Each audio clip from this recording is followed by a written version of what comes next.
बच्चाको चौकाको गुडी निस्केको आँखा निस्केको जन्मेको रहेछ त्यो चाहिँ त्यो अर्को चाहिँ हान्ने चाहिँ कहाँ गयो नि भने जेलमा गएको छ भन्नुभएछ त कुटेको छ र भने कुट्नु भएको छ 2 चोटि मैले सुनेको कतिचोटिलाई दिनु भएछ त भन्नुभयो त्यहाँको अलिपट्टो र दिदीले फेरि भन्दिछन् तिनले भनेर तिनको भेनाजुले पठाइदिएछन् यहाँ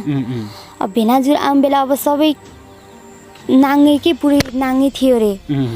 कसरी कुट्न त नाङ्गै थियो भन्थे आँखा मात्रै देखेछन् तिनीहरूले बुहारी चाहिँ है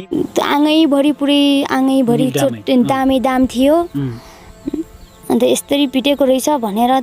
दोका मागेर काटेर फेरि बोकाएर लग्नुभयो हस्पिटल लग्नुभयो तपाईको श्रीमान जानुभयो तपाई वनबाट आएर त्यो घटनास्थलमा जानुभयो कि नै उहाँलाई कुटेको देख्नुभयो कि नै तपाईले सुन्नु चाहिँ भयो निलडाम रहेछ भन्ने कुरा पछाडी जानुभयो कि उहाँ हुँदै जानुभयो तपाई दर्शकबिन यही 2077 साल श्रावण 29 गते रोल्पा जिल्लाको रुन्टीगढी गाउँपालिका 3 भर्नामा सोच्नै नसक्ने घटना भएको थियो 24 वर्षीय श्रीमान सोनु विश्वकर्माद्वारा 17 वर्षीय श्रीमती कुमारी विश्वकर्मालाई कुटपिट गरी गम्भीर घाइते बनाएका थिए सोही श्रीमतीको पेटमा हुर्कदै गरेको 8 महिनाको बच्चाको समेत मृत्यु भएको थियो घटना भएकै दिन कुटपिट भएको आवाज सुन्ने र अर्को दिन देख्ने प्रत्यक्षदर्शी सोनु विश्वकर्माकै छिमेकी माइजूसँग हामी केही घटनाको वास्तविकता बुझ्ने प्रयास गरेका छौं तपाईको शुभ नाम मेरो नाम खिमा तपाई छिमेकी हुनुहुन्छ हैन हजुर त्यो दिन हजुरले सुन्नु भयो अलिअलि कराएको हैन हजुर कति बजेको थियो त्यो रातको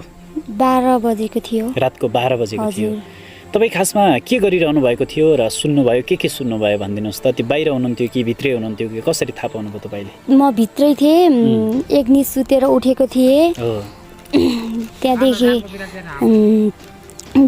दुई चोटि हानेको सुनेको त्यहाँदेखि मैले सुनेन भित्र लगे कि कहाँ लगे त्यो मलाई थाहा भएन 2 पटकसम्म कुटेको तपाईले थाहा पाउनु भयो हजुर कस्तो ठुलो आवाजमा ढुम्म ढुम्म गरेको आवाज सुन्नु हजुर म ढुम्म गरेको सुने म त वनमा ठटाको होला भने अनि पछि बिहान पख म बन जाने बेला जान्नन् बन भनेर सोधे भान्जा जान्नन् बन भनेर सोधे अन्त जान सक्दैन भने यसले त बेसरी पिटेको रहेछ भनेर नाताले चाहिँ तपाईको भान्जी पर्नुहुन्छ उहाँ के कस्तो भान्जा अनि बुहारी भान्जा भनेपछि बुहारी पर्नुहुन्छ अब दिदी तपाईले अलिअलि थाहा पनि होला किनभने तपाई अलिकति नजिक भनेको तपाईहरु मात्रै हुनुहुँदो रहेछ हैन अरु घर त टाढा रहेछ सँगै बन जाने गरेको तपाईहरु हैन कुमारी विकाससँग सँगै बन पनि जानुहुन्थ्यो जान्थ्यौं उहाँको विवाह हजुर भन्दा अगाडि भइसक्या थियो अथवा मेरो बिहे भएको 3 वर्ष भइगयो तिनको बिहे कहिले भएको म माइत बस्थे अनि अब वनमा जाँदाखेरि उहाँले चाहिँ श्रीमानले चाहिँ के सम्बन्धमा कुटेको भन्ने कुराहरुमा उहाँले चाहिँ तरकारी नबनाएको भन्ने आशा कुरा त्यससँगै अर्को कुरा चाहिँ बिस्तरा किन लगाइस भनेर पनि श्रीमानले भनेर कुट्नु भएको रहेछ खासमा त्यो पाइराछौं खासमा बन त्यसबेला गएनन् अस्ति नजान्थिम त्यसबेला भन्थे अब पिटिरहन्छन् एकचोटी हामी पिटिराको रहेछन् हामी गएर किन यस्तो गर्नुहुन्छ भान्जा अनि भक्करको यस्तो हुनुहुन्छ बच्चा पाउने हुनुहुन्छ पहिले पनि कुट्नु हुँदै हजुर पहिला पतै कुट्नु हुन्थ्यो एकचोटी त हामीले थाहा पाएर गयौं अन्त मेरो श्रीमान र म गयौं किन कुट्छौ भान्जा यसरी कुट्नन् यसरी कुटेपछि यस्तो भावेले यसरी कुट्नन् भन्नुभयो मेरो श्रीमानले अन्त त्यहाँदेखि छपक्क लागेर सुते पहिलाचोटी अहिले फेरि अस्ति कहाँबाट त्यहाँ आफ्नो भाउजू घर जाने भनेको रहेछन् त्यहाँ गएर आएर पिटेको रहेछन् साँझ राति आएर नै कुटेको रहेछन् हैन हजुर अब उहाँको अवस्था त देख्नुभयो होला कुटाई खाएपछि हैन जानुभयो कति बजे जानुभयो बिहान म घाँस काट्न गएको म बाहिरबाट सोधे बाहिरबाट गए सोधेपछि के भन्नुभयो तपाईको भान्जाले ए भान्जा तिनी छोरी बन्न जान्नन् भने जान्न आज जान सक्दैन भने त यसले त बेसरी पिटेको रहेछ भने मैले त्यति मात्रै कुरा भयो त्यो दिन भान्जासँग हजुर त्योदेखि बोरी कुरा भएन बिहान गएर फेरि म माथि गएर भन्डे बेसरी पिटेको छ के हो सबै एउटा भान्जी त्यहाँ अङ्गिनामा भएको थियो नि त्यहाँ भान्जीसँग सोधेँ भान्जाले कहाँ रोक्सी खानु भएको भने त भन्नुभयो त्यहाँले खोइ कहाँबाट खाएर आएको थियो माइजू खाना त खाएको थियो कहाँबाट खाएर आएको थियो यहाँबाट पनि झगडा पर्ने जस्तो भएर गयो भनेर भने तिनले र किन र कुटेको छ र सबैलाई कुट्छ भन्ने सबैले थाहा छ त कुटेको छ र भने कुट्नु भएको छ 2 चोटि मैले सुनेको कतिचोटिलाई दिन भएछ त भन्नुभयो त्यहाँको अलिपट्टि र दिदीले फेरि भन्दिछन् तिनले भनेर तिनको भेनाजुले पठाइदिएछन् यहाँ अब भेनाजु आउने बेला अब सबै नाङ्गै के पुरै नाङ्गै थियो अरे कसरी कुट्न त नाङ्गै थियो भन्थे अन्त आँखा मात्रै देखेछन् तिनीहरूले बुहारी चाहिँ है बुहारी चाहिँ भान्जी बुहारी नाङ्गै थिए अरे नाङ्गै थिए अरे तिनको आँखा मात्रै देखेछन् अरूले भेनाजुले र भेनाजुले आँखा मात्रै देखेछन् मेरो श्रीमानले पनि आँखा मात्रै देख्नु भएछ पछि अब महिलाहरू आएर 4-5 जना महिलाहरू आएर उ गर्दाखेरि आँगैभरि पुरै आँगैभरि दाम थियो अन्त यस्तरी पिटेको रहेछ भनेर दोका मागेर काटेर फेरि बोकाएर लग्नुभयो हस्पिटल लग्नुभयो तपाईँको श्रीमान जानुभयो तपाईँ वनबाट आएर त्यो घटनास्थलमा जानुभयो कि नै उहाँलाई कुटेको देख्नुभयो कि नै तपाईँले सुन्नु चाहिँ भयो निलडाम रहेछ भन्ने कुरा पछाडि जानुभयो कि उहाँ हुँदै जानुभयो तपाईँ चाहिँ त्यहाँ म पछाडि म त मेरो श्रीमान त्यहाँ अरू उसको भेनाजीहरू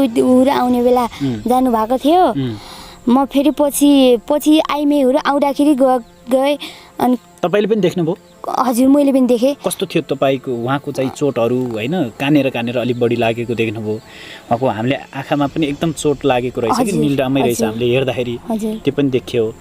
उहाँको चोटहरू हजुर त अब महिला भइसकेपछि हेर्नु पनि भयो होला होइन कहाँ के भएछ भन्ने कुराहरू कहाँ कस्तो थियो पछाडि थियो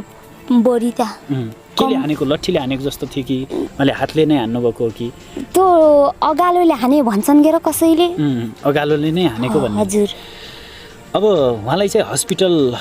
महिलाहरूको टिम अनि केही व्यक्तिहरूले लग्नु भएछ हजुर लगिसकेपछि उहाँको हस्पिटलमै डेलिभरी भयो होइन मृत्यु जन्मियो भन्ने सुन्नुभयो कि भएन सुनेको थिएँ मेरो श्रीमानले त्यहाँ अड्डासित सोधेको कस्तो भयो भनेर बच्चाको टौकाको गुडी निस्केको आँखा निस्केको जन्मेको रहेछ त्यो अर्को चाहिँ हान्ने चाहिँ कहाँ गयो नि भने जेलमा गएको छ भन्नुभएछ अड्डासीले त्यही भन्न आउनुभएको थियो मेरो श्रीमान त्यति थाहा पाउनु भयो हजुर अब पहिले पनि महिला भइसकेपछि हजुर जुन प्रकारले तपाईँको बुहारीलाई भनौँ न एउटा किसिमले भान्जा बुहारी परेपछि यातना दिइरहनु हुँदो रहेछ होइन पहिले हजुरहरूले पनि सम्झाउनु भएको रहेछ सम्झाएको थियौँ हामीले अब खाने खर्च हुने छैन त्यो हामीले दिन्थ्यौँ सबैले दिन्थ्यौँ सबैले हेर्थ्यौँ अब त्यो बच्चा जन्मेपछि त हेर्थ्यौँ होला त्यसरी पिट्नु त हुन्न थियो भने अब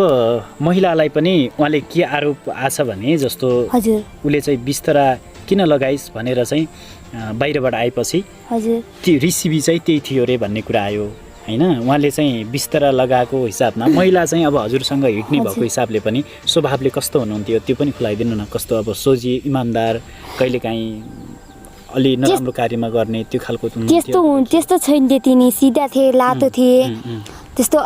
अब अरूको घर गएपछि खाना त डराउँथ्यो आफ्नो श्रीमानको डरले हाम्रो फुपू घर गएको थियौँ हामी घाँस काट्न उतातिर फुपूको पनि आफ्नै मान्छे पर्ने रहेछन् खा नाटे नि भन्नुभयो खाँदैन भने र भान्जाले गाली गर्नुहुन्छ फुपू त्यही भएर गाली गर्नुहुन्छ भन्नुहुन्थ्यो के अनि तपाईको भान्जाले चाहिँ अरु केटाहरुलाई गाउँका दाइभाइहरु हजुर गर्ने बढी बानी हजुर दाइभाइ सबै अब तपाईहरु जाँदाखेरि पनि तपाईहरुले शंका हामीहरु जाँदाखेरि पनि हामीहरुले शंका सबै अब हाम्रो श्रीमानहरु जाँदाखेरि हाम्रो श्रीमानहरुले पनि शंका पटक पटक शंका गर्ने हजुर एकचोटी के भनेर कुट्नु भइछ पर यता हाम्रो घर गइस त्यहाँ गइस भनेर पिट्नु भइछ अन्त मैले सोधेँ के को बारेमा पिट्नु भयो नानी भनेर सोधेँ यस्तै सोधेँ एकचोटि बनाएको एकचोटि पिटे बेला हामी छेक्न गएको बेला अन्त यस्तो त्यसको घर गइस् कि नै खाइस्किने भनेर कुट्छ भन्थे। एउटा महिला नारीमाथि होइन हजुर जुन प्रकारको श्रीमानबाटै कुटिएर हजुर बच्चा समेतको डेथ भयो होइन, कोखभित्र हुर्किँदै गरेको गर्भमै रहेको बच्चाको समेत मृत्यु भयो।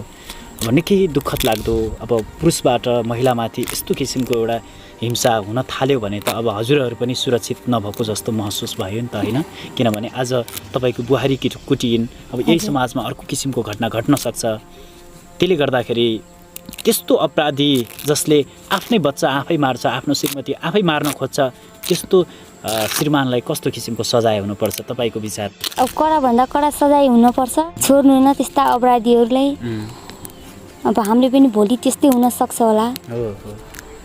कडा सजाय दिनुपर्छ। अब महिलामाथि भएको यो हिंसा निकै दुःखद लाग्दो हिंसा हो होइन। हजुर एउटा यसरी कुटिनु भनेको हजुर आफैलाई पनि असुरक्षित महसुस भइरहेछ हजुरहरूलाई होइन। त्यसैले कडाभन्दा कडा कारबाही गर्नुपर्छ भन्ने हो। दर्शकबिन, यति बेला हामी त्यही रोल्पा जहाँ रोहिरहेको रोल्पा, श्रीमानबाट श्रीमती कुटिएको रोल्पा अनि बाउले कोखभित्र हुर्किँदै गरेको छोरालाई मारेको कुरा हो, त्यो रोल्पामा आएर रिपोर्टिङ गरिरहेका छौँ। हामी यहाँहरूको माझमा निरन्तर त्यही विषयलाई उठाइरहेका छौँ, जहाँ कि रुन्टीगढी गाउँपालिका वडा नम्बर 3 भोर्नामा यही 29 गते राति श्रीमानको कुटाइबाट गर्भमा हुर्किँदै गरेको 8 महिनाको छोराको मृत्यु भयो। श्रीमती अहिले मरण र बाँचनको दोसाहतमा छिन्। सम्झनुहोस्, महिला पुरुषबाट कति अपहेलित भएर बाँचिरहनु परेको छ, कति पीडामा बाँचिरहनु परेको छ। अब छोरा जन्मिन्छ कि छोरालाई यो संसारमा पाइला टेकाउँछु कि भन्ने त्यो आमाको आश कति थियो होला। तर ती आमा आफै पनि मृत्युको मुखसँग अहिले लडिरहनु भएको छ। आफ्नो छोरालाई जन्म दिन समेत पाउनु भएन। मानवको धर्म नभएका पुरुषलाई हामी यहाँबाट भन्न चाहन्छौँ, कडाभन्दा कडा कारबाही गरियोस्। यी महिलाहरू स्वतन्त्र भएर जिउन पाउने अधिकार प्रदान गरियोस् र दोषीलाई हदैसम्मको कारबाही होस् र पीडित महिलालाई न्याय दिलाइयोस्। हामी यही भन्दछौँ। आजको यो भिडियोबाट हामी फलोअप रिपोर्टिङका लागि फेरि पनि जोडिनेछौँ। अहिले आज्ञा चाहन्छौँ। धन्यवाद।